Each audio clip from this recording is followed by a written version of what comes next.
Support for the Ripple Effects podcast comes from our friends at the U.S. Department of State, the sponsor of the National Clearinghouse on Disability and Exchange Project with Mobility International USA. Learn more about the Clearinghouse at miusa.org.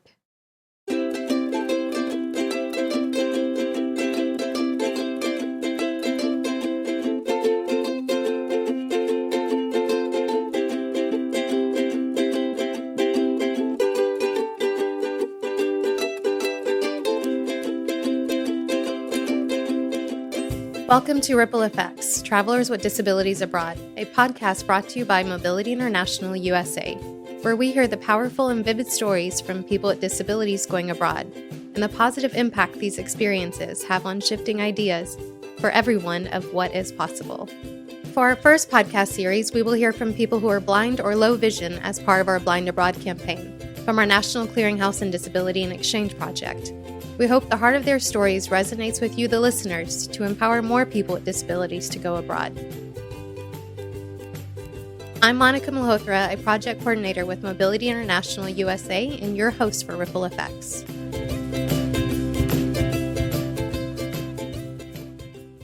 Emily Mulchin, a senior at the University of Dayton in Ohio, has gone on a number of international exchange programs. In high school, she went on an exchange to Spain for a Spanish cultural immersion program. In her sophomore year, she went to Ecuador for a service trip and also went to Buenos Aires, Argentina for study abroad, where she also hopped over to Uruguay for some exploring. Today, we will read a story written by Emily about her experience abroad. The story will be read by Ashley Holben with Mobility International USA. From the day the doctors told me I was visually impaired, people have been telling me that I can't do things that sighted people can do. Well, I'm glad I never listened to them. 3 languages, 4 countries, and 1,000 stories later, the word can't doesn't exist in my vocabulary. When I was in high school, I heard about a 2-week trip to Spain and instantly made up my mind to go. I saved up $2,000 to pay for the trip myself, packed my bag, and off I went into the great beyond. The teachers on the trip were concerned about me, almost as much as my parents had been. They had never taken a blind student on a field trip before, let alone to another continent. Being blind abroad is the greatest experience anyone could ever hope to live. In Spain, I explored every castle, climbed every bell tower, and every cathedral from Madrid to Granada. Each step I took was like thrusting my life into fate's hands, but I took each one fearlessly. It was an exhilarating adventure, and I never wanted it to end. When it finally did, I couldn't wait to travel again. A couple of years later, I was offered an opportunity to go to Ecuador on a service trip. I jumped on it.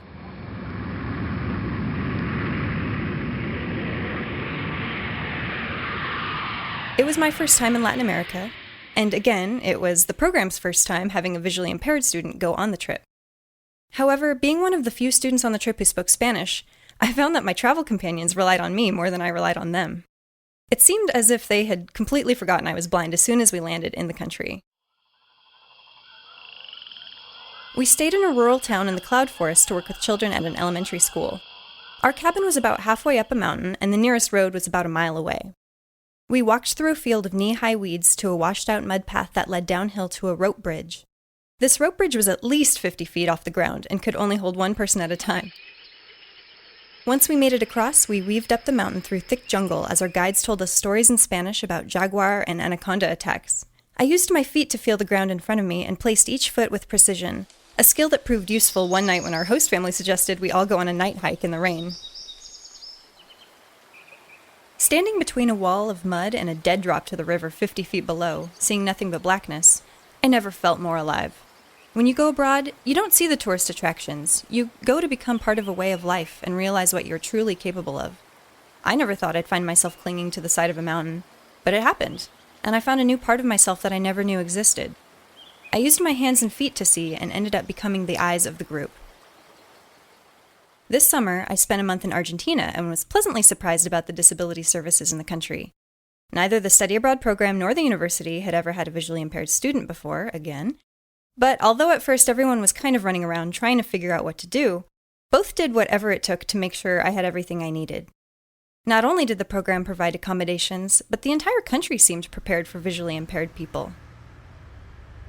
The public transportation was excellent, and it seemed like people in Argentina knew that a white cane meant a visually impaired person, even more so than in the US.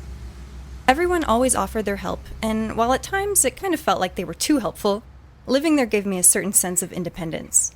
I could walk 3 miles across Buenos Aires by myself and cross all of those 6, 8, 10-lane roads like it was nothing. Growing up in a small town in Ohio, I never imagined myself walking so freely in such a big city. But looking back, I can't imagine living anywhere else. During my time in Argentina, I took a boat to Uruguay and a plane to the Brazilian border.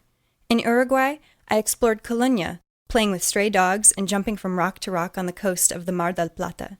When I flew north, I went to Iguazu to see the biggest waterfall in the world. The whole trip built up to the boat ride under the waterfalls. We each paid 250 pesos and were so excited to go after hearing all the stories.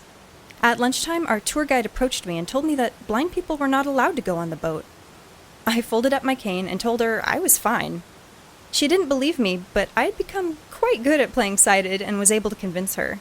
She was going to tell the captain of the boat and see if he would let me go, but after watching me work my way down the slick stone stairs in a narrow mud path, she didn't say a word, keeping my cane hidden in her bag until I had gotten off of the boat and climbed up to the meeting point. I was so glad that I broke the rules and went anyway. It was an unforgettable experience, and I smelled like the river for a week. I would have missed that opportunity if I had let people tell me what I can and can't do. I live every day of my life without regrets. I have a million dreams, and I'm going to make each one of them a reality. If you say I can't do something, I guess that'll make it 1,000,001.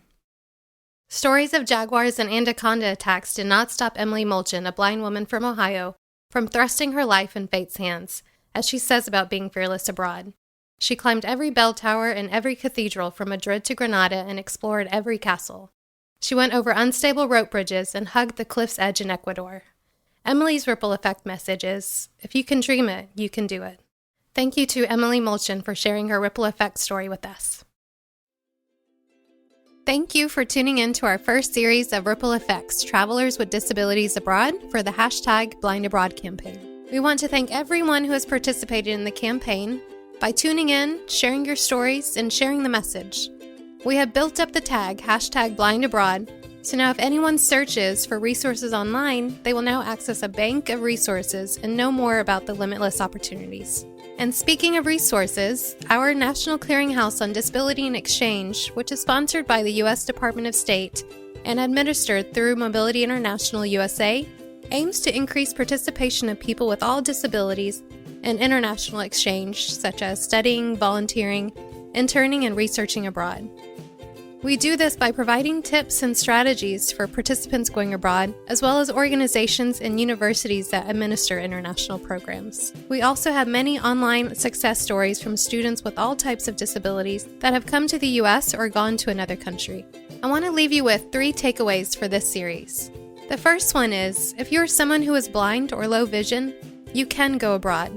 Please contact our office if you have any questions on how to make it happen. The second one is, if you are an organization or university that administers international exchange programs, know that people who are blind or low vision do go abroad, and as you look to diversify the students that go on your programs, make sure you know that disability is diversity. You can give us a call or review our online resources to know how to support students with disabilities and how to recruit more students with disabilities for your programs. And finally, if you know someone with a disability, show them the world of possibilities by encouraging them to go to our website at miusa.org and connect with us on Facebook and Twitter.